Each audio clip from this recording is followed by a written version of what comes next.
Dog training, like everything, is filled with fads, and it seems there's a fad upon us that I think could get people into trouble. And I'd like to talk about that today, and that is everybody telling you to not feed your dog from a bowl.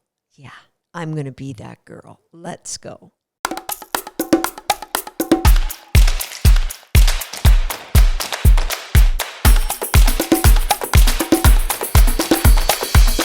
Hi, I'm Susan Garrett. Welcome to Shaped by Dog.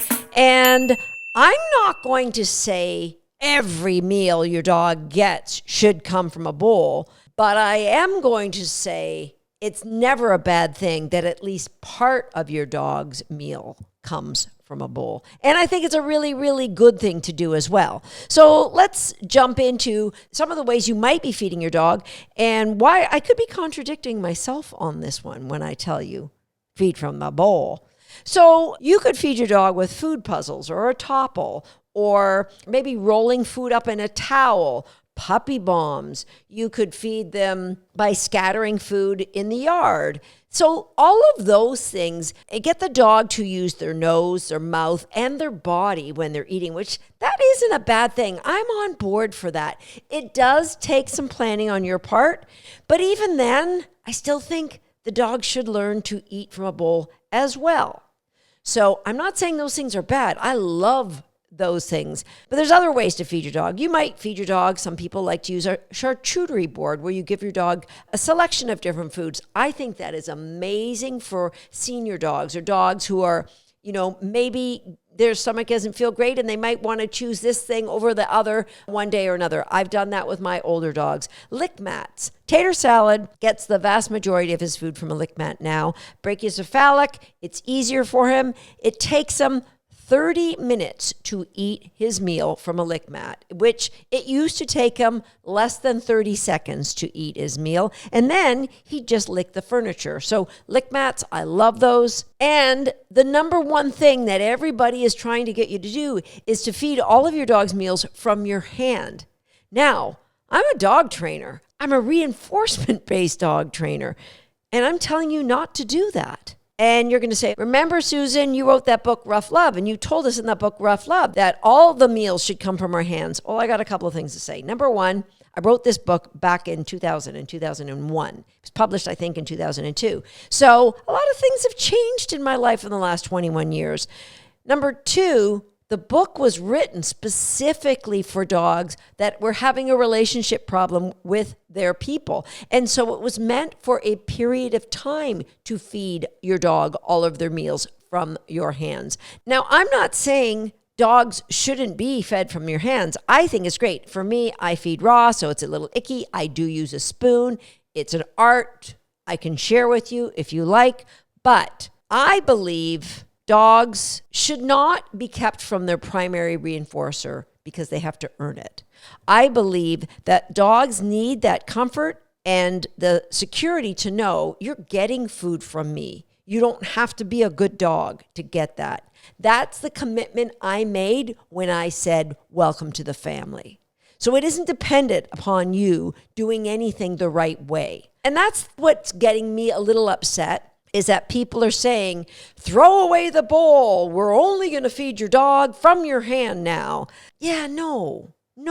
Now, again, I said I love all of those interactive ways that involve other parts of the dog when they're getting their meals through, like an educational game or, rolling out a mat or something like that. But I believe dogs need to learn to eat from a bowl.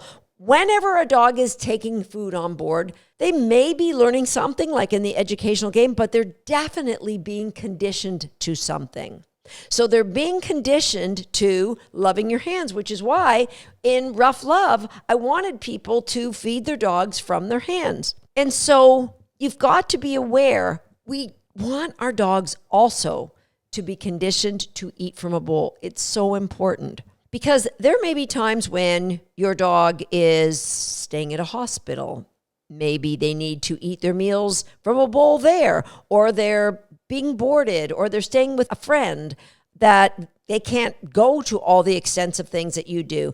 Or when they get older, or maybe you're just busy one day and you just have to feed your dog because you're going on a camping trip, a big adventure.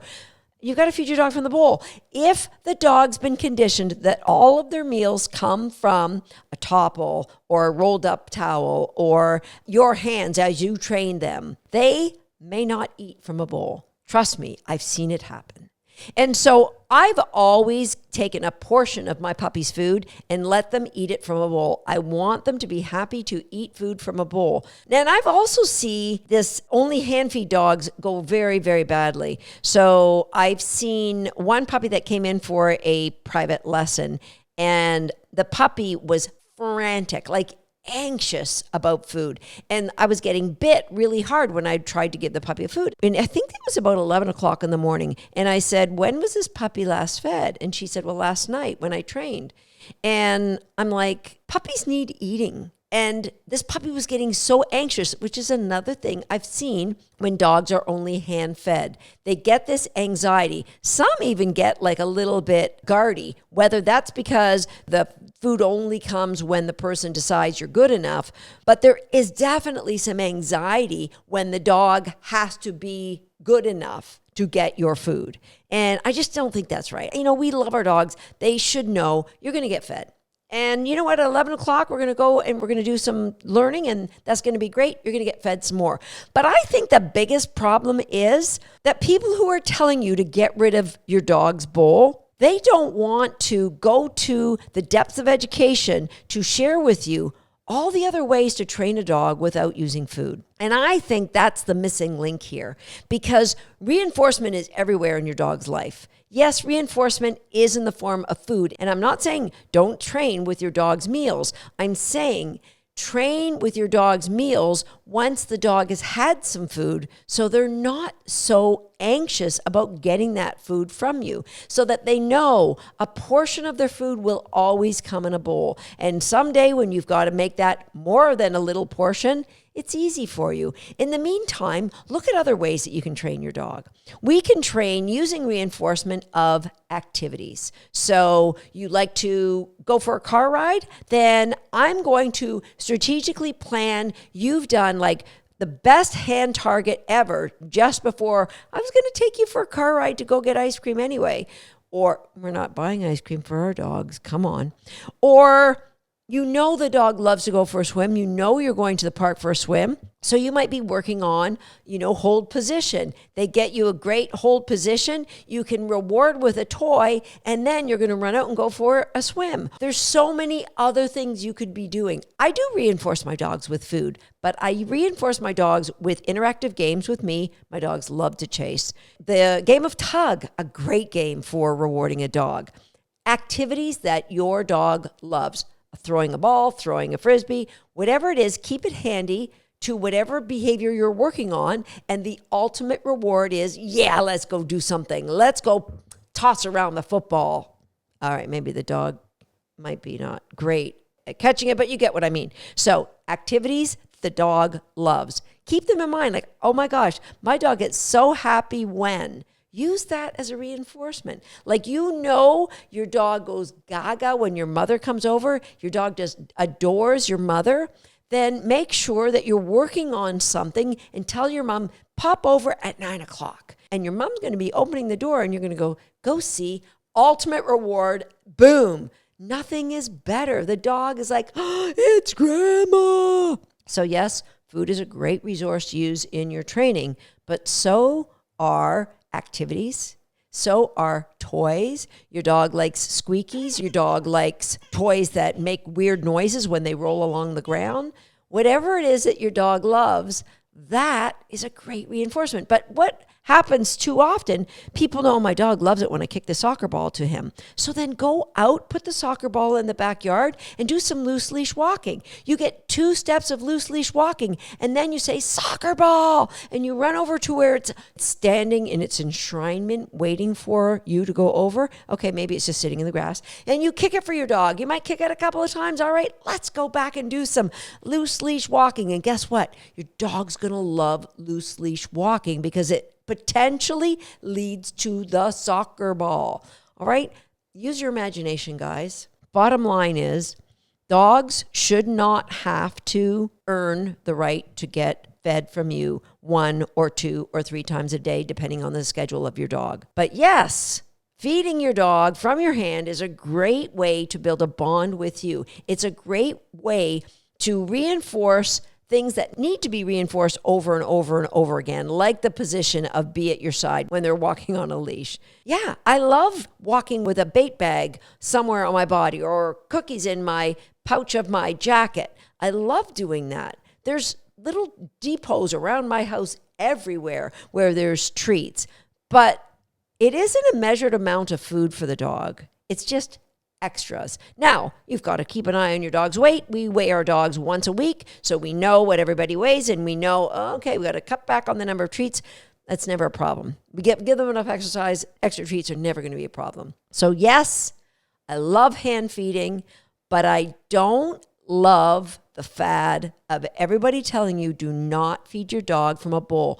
They need the conditioning of learning to love to eat out of a bowl, because there will come a day when you're going to be sorry that your dog won't eat out of a bowl because somebody told you not to feed them from one. Okay, so that's my take on this latest crazy fad. I think that there's so many other ways that you can reinforce your dog, but withholding food isn't going to be one of them for me. And yes, use your reinforcement in the smartest way you can. Yes, use food from your hand to reinforce, but also think of all the other things in your life that your dog finds joy in and use those things to reinforce as well. I'll see you next time right here on Shaped by Dog.